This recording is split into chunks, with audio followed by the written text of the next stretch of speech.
Voici ce que c'est que mon cachot. 8 pieds carrés.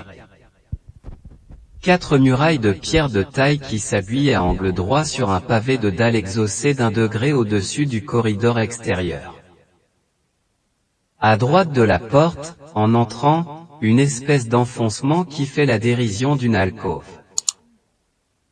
On y jette une botte de paille où le prisonnier est censé reposer et dormir, vêtu d'un pantalon de toile et d'une veste de coutil, hiver comme été.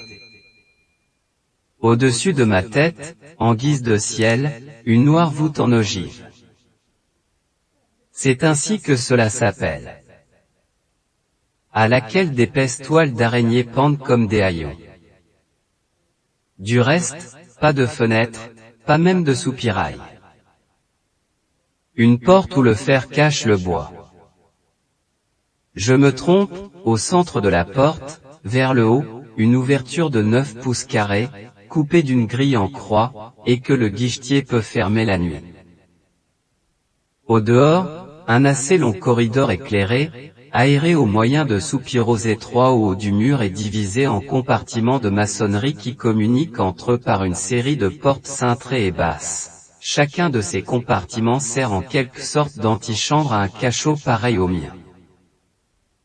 C'est dans ces cachots que l'on met les forçats condamnés par le directeur de la prison à des peines de discipline.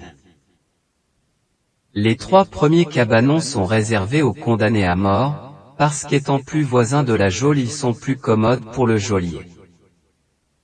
Ces cachots sont tout ce qui reste de l'ancien château de Bicêtre tel qu'il fut bâti dans le XVe siècle par le cardinal de Winchester, le même qui fit brûler Jeanne d'Arc.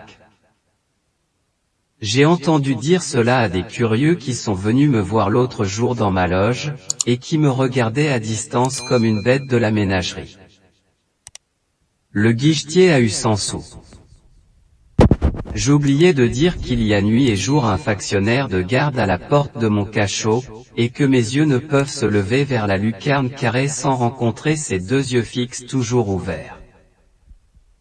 Du reste, on suppose qu'il y a de l'air et du jour dans cette boîte de pierre.